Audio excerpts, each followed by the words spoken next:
Good afternoon, everyone, and welcome back to Tokyo on Fire. Today is August 7th, 2015. You are watching episode 22 of Tokyo on Fire. Today's burning issue is Keeping Japan's Secrets, Spies and Lies. The issue has become a burning issue because WikiLeaks just released 1 week ago a tranche of documents that indicates the United States has been spying on Japan for a considerable period of time, and this is not just on the surface, it actually goes in pretty deep. Last week, our burning issue was TPP, and this release of documents came out just as the TPP was going into the final round of negotiations. It's a really important issue. We'd like to delve deeper into it. Today, as usual, I'm joined with my co-conspirator, Michael Cucek. Michael Cucek is the author of the well-known blog Shisaku, which covers Japanese politics. Michael Cucek is adjunct fellow at Temple University's Institute of Contemporary Asian Studies. He is also adjunct professor at Sophia University, teaching budding young minds politics, international relations, and diplomacy. Welcome back, Michael. It's great to be back. Thank you. Today is a great issue. It's talking about state secrets and spies and lies, what's been going on internationally between the United States and Japan. It's really an explosive issue that was triggered by a release last week of WikiLeaks. It was really a surprise, and it came at a really inconvenient time for the government. And while we generally have a sense in the modern world that people are listening in or could be listening in, the extent to which the United States government was listening to the very, very private conversations of people inside Japanese ministries and inside the ministry, not only the ministries, but also the Kante, the prime minister's residence, that this kind of spying was going on, and it was specifically with this prime minister, came at just an awful time, and has caused a lot of ripples of real discontent and real anger.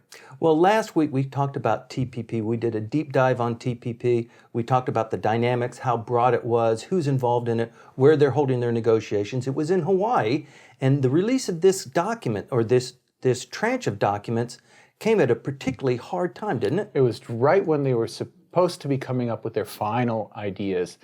It looked as though the meeting was heading toward failure, but this mixture together of having this revelation coming out at the same time as they're trying to explain what's going on in terms of the negotiations made for really bad television. So it came out on Friday. We taped our episode last week on TPP on Friday. We uploaded it on Tuesday, but the tranche of documents from WikiLeaks came out on Friday. It hit Hawaii right at the close of Friday's business. They were going to go into negotiations until Saturday and Sunday and probably wrap up then? No, they were pretty much clear that whatever was going to happen, primarily in dairy products, which we were talking about last week, was not going to happen. In retrospect, the WikiLeaks release may have had no effect whatsoever. Because it was already pretty much spiraling down. It was spiraling down, but nevertheless, when you have to deal with, at the press conference, both of these issues, it obviously is going to taint the historical record. How did the impact take it in the Kante here? Well, here, the initial reaction always has to be, oh yeah, we know, because otherwise you look like you're not in control. But then when they got the sense that people were really upset that the United States was spying on the Japanese government at the very highest levels, the highest level being the personal secretary of the chief cabinet secretary, the man who basically runs the government here, that this kind of surveillance was going on of private communications by Japan's only military ally. There had to be some kind of reaction. And so it was arranged somehow, diplomatically, that U.S. Vice President Joe Biden would call Abe personally to apologize for what happened and say that it's not happening anymore. And Abe, according to the Chief Cabinet Secretary Suga, who is also the government's chief spokesman, said that in the private conversation, Abe, speaking to Joe Biden, said, look, this kind of thing can be extremely damaging to U.S.-Japan relations, and I'm glad to hear from you that it's not going to happen and that it hasn't been happening, and that you're sorry for when it did happen in the past. Well, when it did happen, and the WikiLeaks people were really bright, they made sure to leak documents that came during Abe's first term in office back in 2006, 2007, to make the point that the United States did not treat him with respect and did not treat his government with respect. So that had an essential problem there. Well, one can never be too careful. One can never be too careful.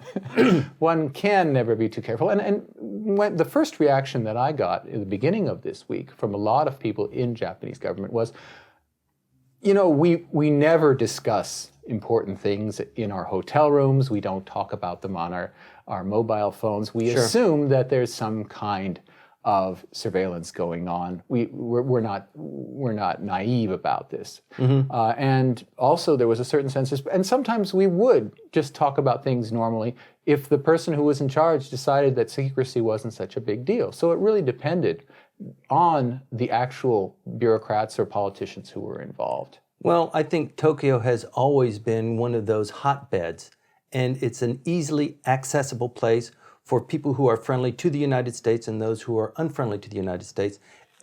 Practically every country in the world has an embassy in Tokyo. It's one of the centers of doing business and politics. It's a center for receiving and distributing aid to countries for national development, for economic development, and that sort of thing.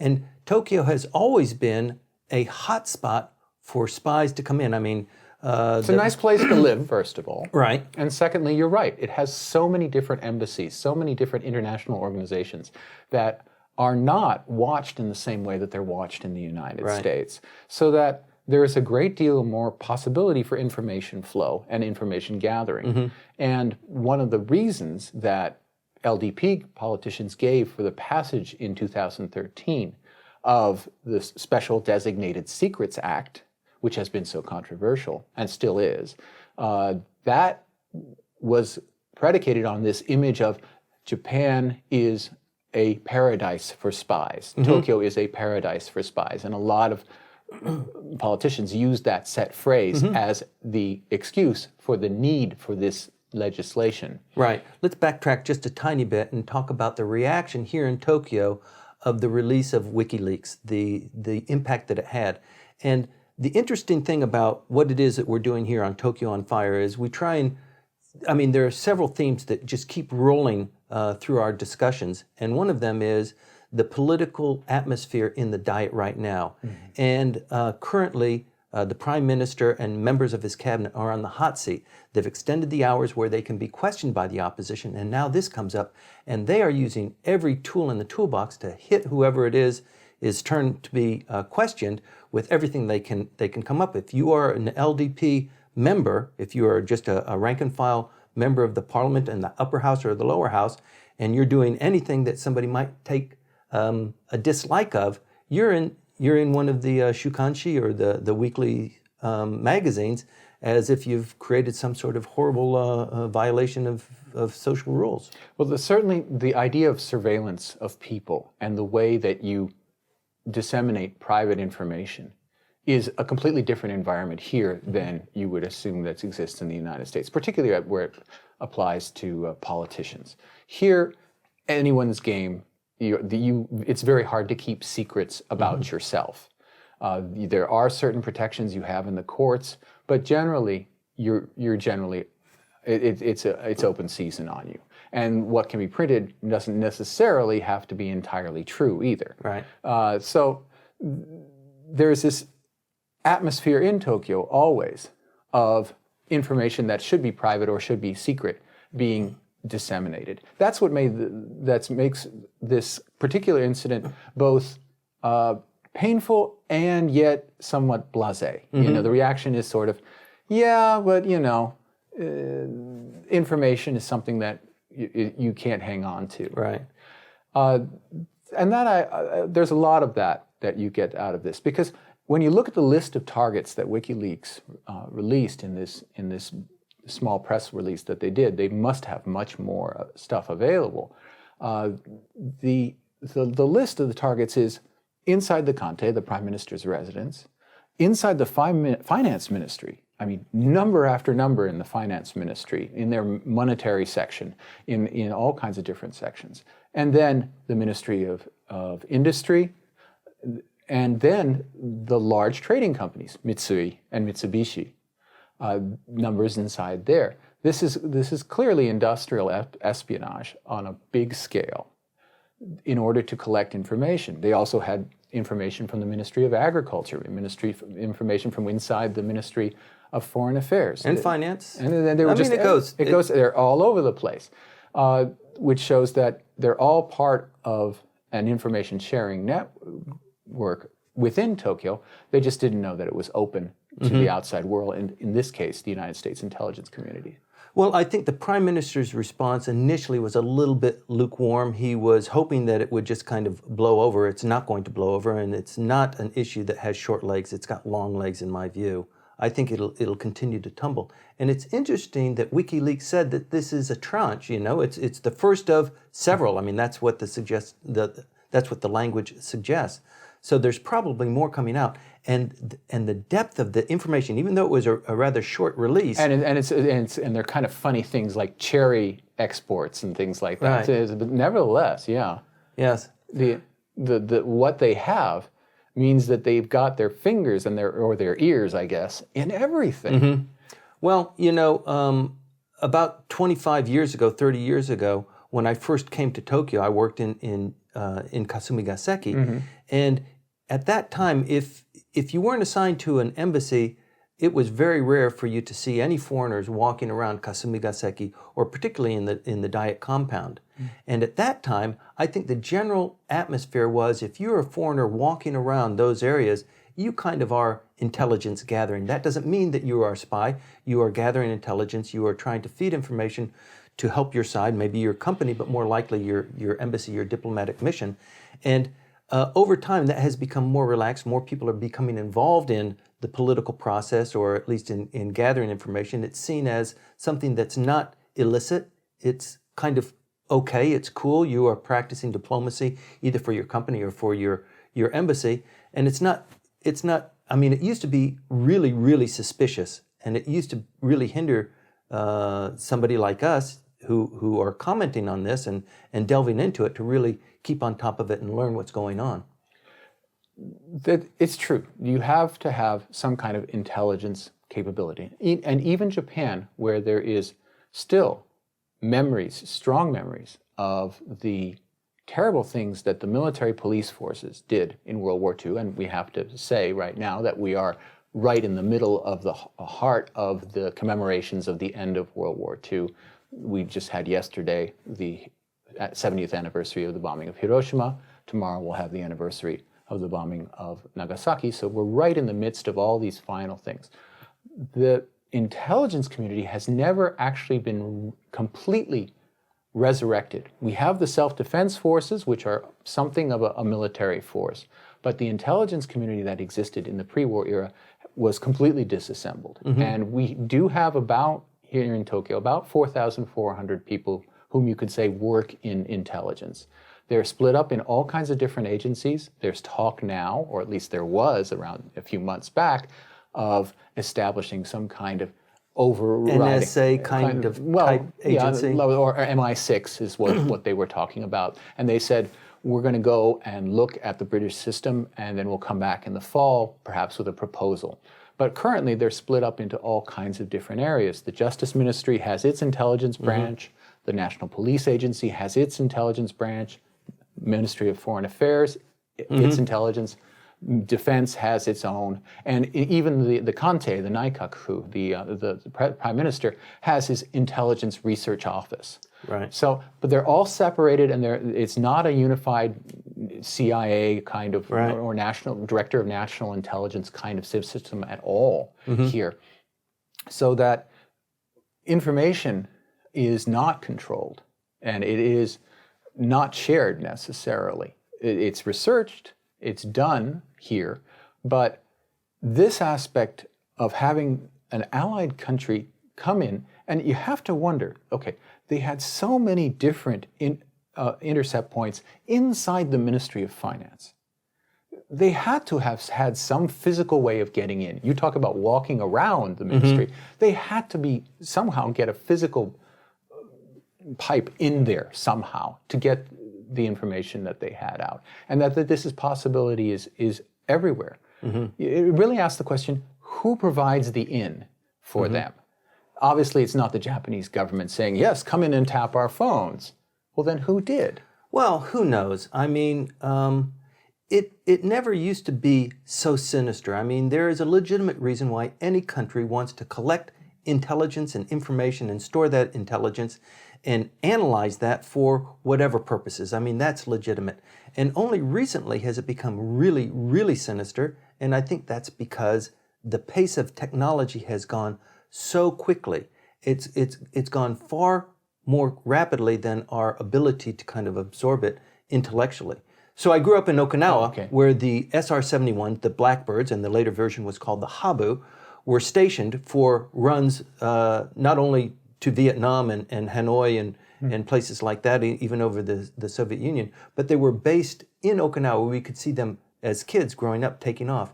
That technology was so far advanced and so secret that even today, it remains one of the fastest military planes in the arsenal. Yes, well, it's never been surpassed. Yeah. Right. So similarly, what I'm trying to say is, we think that maybe there needs to be a connection, there needs to be a pipe that's established, but I think that probably the technology is far beyond what mortal beings are able to really kind of figure. The vacuuming of big data and the tools that they can use to analyze and to figure out things, I think is really way into the future. Your mention of the word vacuuming brings up the entire interesting background to all of this. Okay, so Abe is not the first leader that has been targeted, or the people around him. We had the targeting of the phone calls of Angela Merkel in Germany, of François Hollande in France, and the president of Brazil. That the United States has, in a series of apologies, had to say, sorry we did that, sorry we did that, sorry we did that. All of this came about, and it has a very strong Japan angle, from the revelations of Edward Snowden, who really got his start here in Japan. That's right. Right. He came over as a contractor with Dell. With Dell Computers. And they were assigned to the NSA office in Japan. Now, I know that if I ask information or try to Google it, where is the NSA office in Japan, nothing comes up. Right. But there is obviously an NSA place here where he was working as a contractor. And one has to think that place is where this vacuuming happens, or it's where it's arranged, and there has to be somebody who cooperates in some way with this American entity. So there has to be some kind of Japanese angle to it, and that has not come out at all. What's the connection between Edward Snowden and WikiLeaks? Is there any connection whatsoever? Well, it's only that he was the one who blew the whistle on the other leaders being spied upon, and the WikiLeaks information is being provided that in such a way that it's clearly linked, at least as a news item, with the spying on other leaders. Again, the United States has the capacity to do these things, but should it has been the question. Right. And in the case of Japan, it's extremely painful because the United States is the only military ally. There are some more recent developments in terms of military relationships with the UK and, more importantly, Australia. But nevertheless, you're being spied upon by the person whom you're trusting as your big brother. Right. And that's the relationship. And you say, gosh, you have bases here. 50,000 of your citizens live here.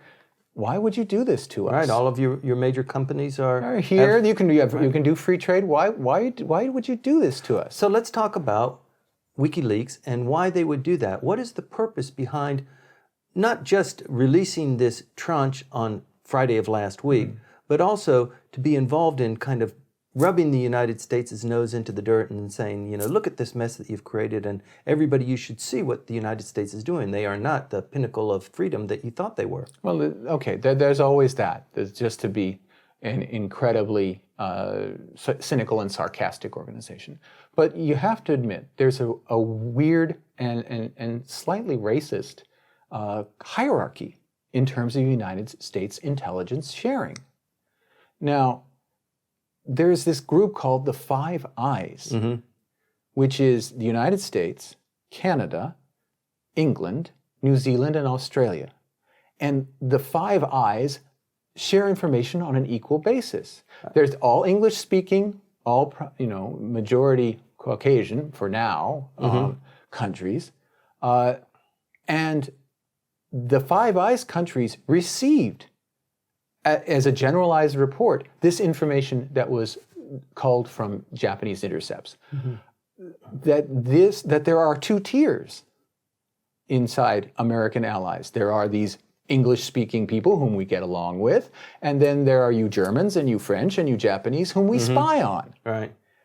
That is what's really corrosive here, I think.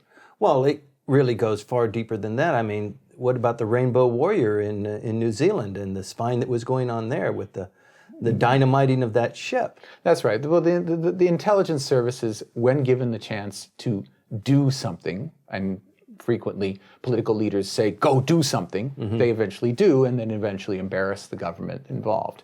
But in this case, what we have to think about is Japan has been trying very hard to lift itself up in terms of its availability, or its let's say, diplomacy. In terms standing. Of its standing with the United States as an intelligence sharer. Right. First, it tried in 2012 to establish the special intelligence relationship with South Korea, which the South Koreans backed out of an hour before the treaty was going to be signed. It's called a General Security of Military Information Agreement, a GSOMIA. That was about to be signed between the two governments, and then the two governments would be able to approach the United States and say, look, we're sharing information. We can have a more robust intelligence sharing community here in East Asia. That fell through. Then in 2013, the Abe administration, in order to be able, this is the explanation that they gave for this special designated secrets act.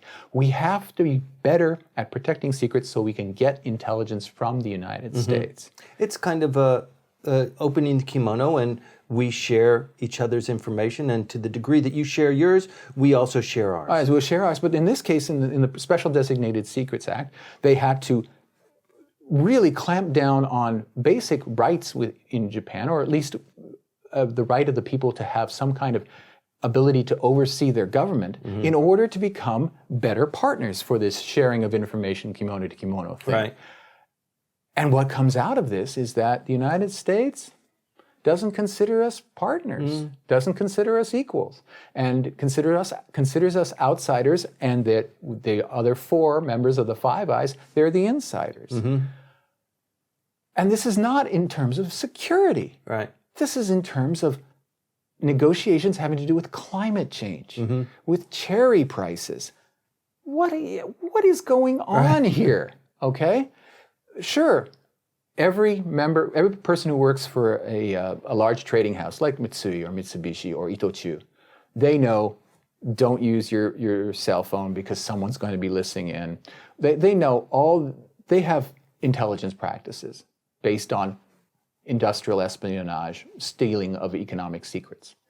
But this is, government to government in terms of economic secrets.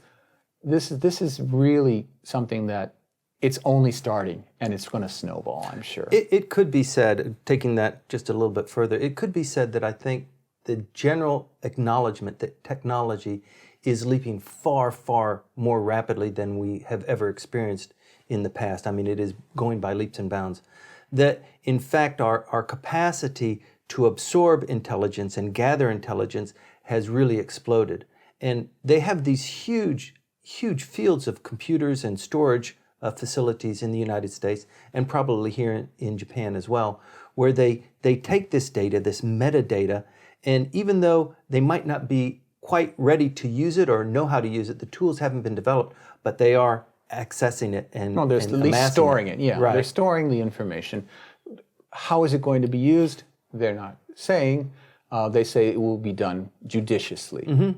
Well, we've seen tools that take metadata, and they do special things. For example, heat sensors through Tokyo, so that you can see the effect of the heat bubble as the wind carries the air-conditioned heat and the car heat through the city. And it's very interesting. That wasn't really available to us. I mean, it takes like massive crunching ability to produce that. But now some of these things, I mean, for example, even they develop large parking lots, and they can tell how many products, what kind of products are going to be purchased just by the flow and ebb and the color of the cars and the number of people in those cars.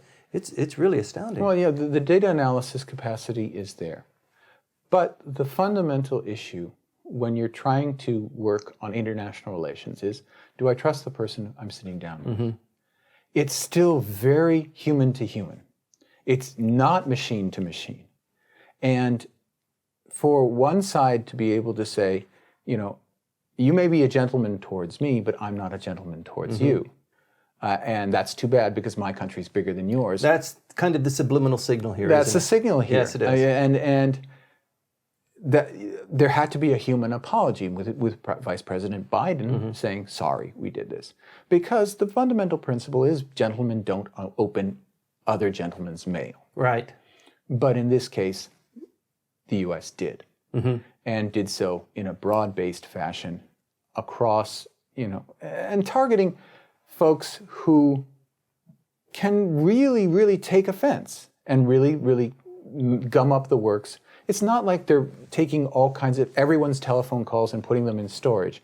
It's actually going and taking the telephone calls targeted of the person who's in charge of monetary policy inside the finance ministry, who is in constant talk with the BOJ counterpart, taking that Japanese conversation, translating it, and then analyzing it, and then dispersing it to intelligence agencies around the world of a certain level.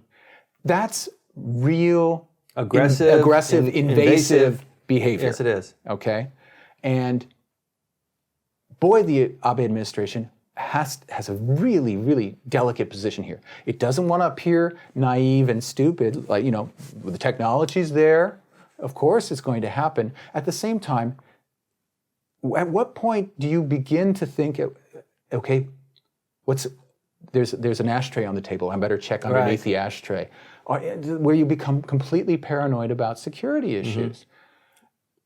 And then when Abe meets Obama, do they have to say anything? I know what you're going to say because I read your mail. So, I don't even need the translator. She can go. Well, I think that kind of thinking can go through your head and can ruin all kinds of relationships. Well, I think it goes through people's heads now, but they just kind of shut it down or put it away. These technologies, these devices are so ubiquitous. They're everywhere. They're sitting on our desk. They're in our hands. We use them all the time, and we've become accustomed to them. Even the iPhone, it's got a camera on the front, it's got a camera on the back. Through back doors, it can be turned on at any time. That's been proven. There have been court cases on that. They can watch who is making these phone calls. And your phone organizes your photos according to when you took them, where you were. It has the GPS.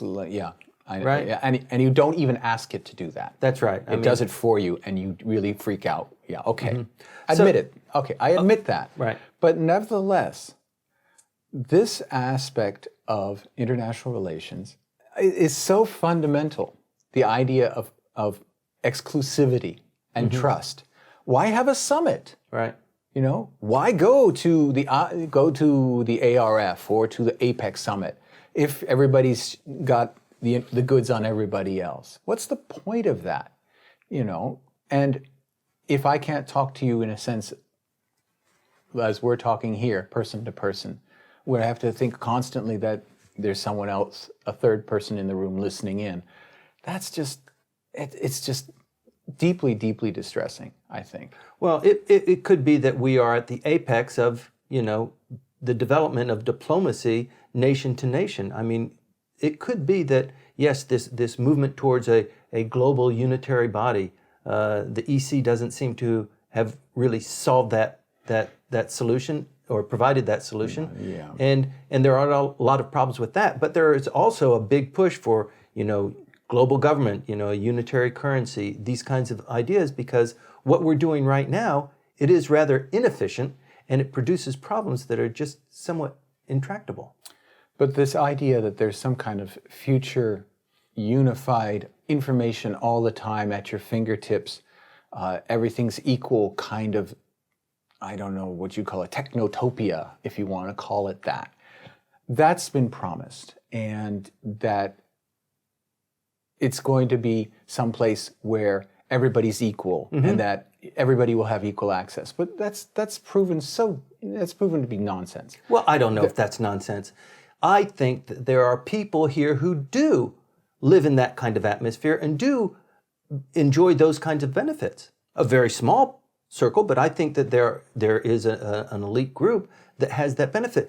Jimmy Carter went on record just last week and talked about democracy in America and how the political process has been usurped and how freedom is no longer distributed evenly among people who live in the United States. And this was a bombshell. I mean, whatever you might think about Jimmy Carter, for a former president to make a statement like that, it is almost as powerful as Dwight D. Eisenhower making his closing statement when he finished his presidency. And he said, watch out for this military technological elite. Yeah, that's true. And okay. We live in a world of high tech. We live in a world of constant communication. We live in a world of communications that can be intercepted. Accept that. Okay? But here, it's not for what's the government's going through right now. It has to have some kind of statement on this kind of technology, this kind of behavior, because not everyone, but a lot of people are tying the bits and pieces together. The Mainichi Shimbun and the Asahi Shimbun immediately started talking about the Special Designated Secrets Act and the United States behavior and the Abe administration's very lukewarm response, and saying, look, and in case of the Mainichi said, look, where is your rage? Where is your anger at being violated? Oh, you're so angry when the Chinese ships come and sail nearby, but someone's listening to your phone calls and you're suddenly okay? Yes. Where is your anger, boy? Right. And that's something that he's going to have to deal with, because that feeds immediately into the discussions that are still ongoing on the security legislation. Right. They've been talking about other issues the past few days, particularly the breakdown of the TPP talks. The opposition has just been saying, look, you fed us all a line that it was all going to... You should have known this beforehand. Why did you even get engaged? That's right. You should have known that it was not going to come through in the Maui talks. We want more butter. Yes, and you didn't deliver it. Right. And you came off looking like you were promising everything. You were saying everything's going to be fine. We're going to get this done, and you didn't. And that's what that kind of attitude and that kind of questioning is going on right now in the Diet. Well, the atmosphere in the Diet now is rather rare. He's at a very difficult point right now. They have not passed the bills that are up for review in the upper house. He's also got his election coming up in late September. Yeah, and he's the question of how we're going to deal with the Olympics is up in the air as well. All of these different issues have come crashing together into a very hot summer, and it is a hot summer in Tokyo. The issue of climate change, the issue of starting nuclear reactors has become very, very realistic and very, very present, because it's now been, 8 days in a row that we've had temperatures over 35 degrees here in Tokyo, which has never happened in history. It's a hot summer politically, it's a hot summer physically, and unless there's some kind of break, and this new revelation isn't that break, it's making things worse. So what do you think? What are the consequences of this initial leak that we've received last week? Because it'll probably tumble into a second or maybe even a third tranche. Well, it depends on where the issue goes. The issue, I think, for me, and maybe I'm completely off base, is who or what is the Japanese organization that cooperates with the NSA. Because it's not like the situation in the United States, where the National Security Agency's activities are okayed by some court, and a local provider, or maybe an executive order, or a local provider has to open up its data center to the NSA. Here, it's a foreign entity. At least that's the way it should be. Yes, American companies have a small presence here, but here they're local domestic providers. How does the NSA get into that system? Under what guise? Under what program? That nobody has begun talking about. And when people start putting together the pieces and say, but how did they, how did they intercept? Did they have a van parked outside the whole time? I don't think so. Right. Not especially with the anti-terrorism activities that are supposed to be going on, keeping traffic moving. You can't stay here. You can't be here. How did they do it? And at that point, that's the second domino, and that's going to lead to some real repercussions. One of the reasons there's this conflict that normal people feel, I believe, is because there's an assumption that we live in a democracy here in Japan and also in the United States. And there is also another assumption that we live under a rule of law. And I think both of those assumptions are not accurate. And the fact that Jimmy Carter laid it on the table just last week, I thought was really damning evidence. In this case, the issue of surveillance is seen as both benign and also malignant. In the benign sense, we have security cameras everywhere. England does this in a very, very formal way. Here in Japan, it's basically because there are so many businesses that have security cameras outside them. We have what is essentially a national net. So that it's very hard nowadays for criminals to escape being taken in. You see it on TV every once in a while where this video was captured from a 7-Eleven and the fellow's driving by on his bicycle. Yeah, and we had an example over the weekend of a young woman who was murdered in Kanagawa Prefecture. The suspect was picked up within hours based on security cameras, either at the train station that they got off, whatever. It's all very fast and it's all very organized now. So that there's a sense that surveillance provides a personal security. Okay, that part is okay. At the same time, there is an absolute freak out over leaks of information. Not just leaks from the government, but in the case of the pension information. Right. Remember, we had in the spring the controversy of someone hacking into the pension agency and taking out personal information, and the fear about the My Number system, which is going to take all these separate pieces of information that currently in Japan float about, which have no connection to each other, because there has not been until now an equivalent of the Social Security number, so that you couldn't know if a person dies and doesn't have a list of their assets, finding out where all their assets are has been a major industry in Japan, and a lot of things are just, we don't know who owns it. Right. When that all gets tied together by the My Number system, all that kind of behavior is going to be controlled. And guess what? People are absolutely paranoid about My Number. They say, what if somebody gets my number? What if my number is leaked like the pension information was leaked? There's this ambivalence about it. Or if not ambivalence, maybe there's even a collision between the sense of surveillance versus leakage. We haven't even talked about that, and I think it probably goes beyond what our burning issue is today, but recently there have been so many hacking incidents, and there are a lot of them that just don't go reported, or maybe even they're ongoing now, we don't know about them. But apparently Japan is under attack, probably not by the United States, but by one of the other Asian neighbors. Or Russia, or any place which has people who know some math. You know, this is the idea of security here is both laughable and also extremely enervated. Right. So that they're going to have losses, and so the dynamic of talking about secrecy and the dynamic of talking about secrets in Tokyo now is an amalgam of all these different ideas going in, and the primary issue is, for the citizens, am I going to be protected? And this story says not even the prime minister is protected. That's the deal. This conversation can't be complete unless we get into just a little bit about the state secrets law that was recently passed, and also the chilling effect that has on a lot of things, a lot of the burning issues that we've talked about in the past, about press freedom, about freedom of information, and that sort of thing. Can we get into that just a little bit? The new law makes gives 10-year penalties, whereas before there were 3 or less, for the leakage of information that is a designated special secret. And the people who can designate it is a vast number of folks in all the ministries. It's not as though only the defense ministry is protecting defense secrets. All kinds of things can be, there are numerous categories of things that can be designated as secrets.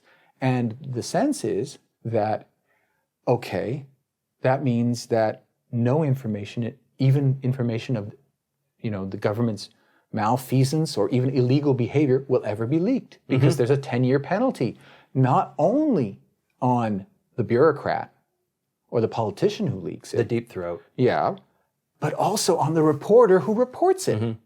They are equally liable, and they can be put away for 10 years as well.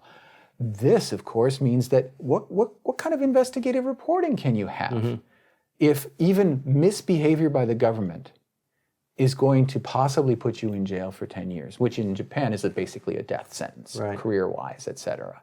There's nothing you can do with your life afterward. Who would take the risk?